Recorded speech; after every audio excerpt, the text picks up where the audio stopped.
Today in the news, a 12-year-old is charged in the fatal shooting of a Texas woman, and a Texas Attorney General says schools are on class to start, and the Dallas Hospital Capacity Report. Today is July 29th, 2020, and this is Dallas Weekly News.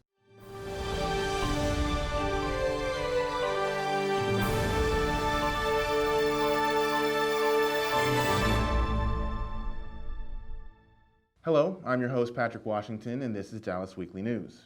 A 12-year-old boy was arrested and charged in the fatal shooting of a 51-year-old woman in suburban Houston. Sharon Hawkins was found Saturday with multiple gunshot wounds in a bedroom at an apartment complex in the greater Greenspoint area of Harris County, the Houston Chronicle reported. The boy, whose name has not been released because he is a minor, was charged with murder and aggravated assault with a deadly weapon through the Harris County Juvenile Detention Probation Office. Police spokesperson Keith Smith said authorities arrested the boy Sunday, and police initially believed he was a witness. They say he lied when he told investigators that he spotted a suspect leaving the apartment dressed in all black clothing. Smith said he could not say whether the boy knew the woman or not. Local health officials in Texas do not have the authority to close schools solely to prevent a future spread of coronavirus, State Attorney General Ken Paxton said Tuesday, pushing that decision solely into the hands of school officials. Paxton issued a legal guidance letter on the schools amid fierce debate among local governments, health officials, parents, and teachers as to when schools should open in a state that has become one of the nation's hotspots in the pandemic. Texas has seen new confirmed virus cases, hospitalizations, and deaths surge over the month of July. On Monday, Texas reported more than 5,700 fatalities and nearly 10,000 COVID-19 patients in the hospital. In response, dozens of cities, counties, and school districts, including many in the state's most populous areas, have already decided to delay school reopenings for the upcoming academic year. In Dallas, health officials have prohibited in-person classes until at least September 8th, and similar orders are in place in Houston.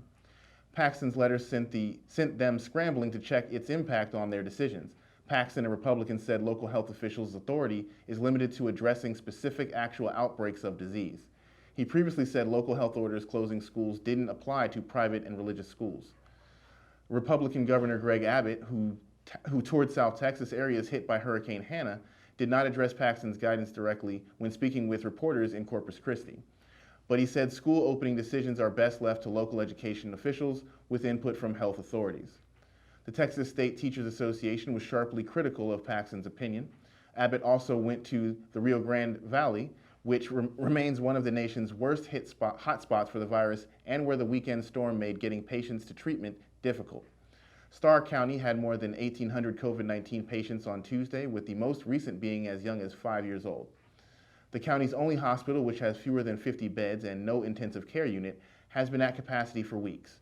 Hannah's lashing winds and rain grounded medical transport helicopters for days, leaving doctors with no ability to airlift the most critical patients to treatment elsewhere. Local officials have pleaded with Abbott for weeks to allow them to use tougher enforcement measures to force use of face masks and business closures. Abbott said local governments already have the authority of civil fines. And now the City of Dallas's hospital capacity report.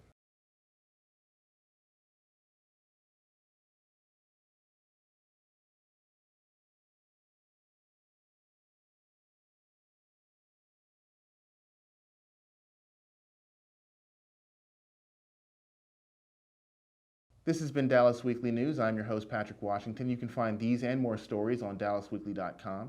And of course, follow us on social media on Facebook, Instagram, YouTube, and Twitter. And if you can, please stay home, stay safe, and we will see you again tomorrow.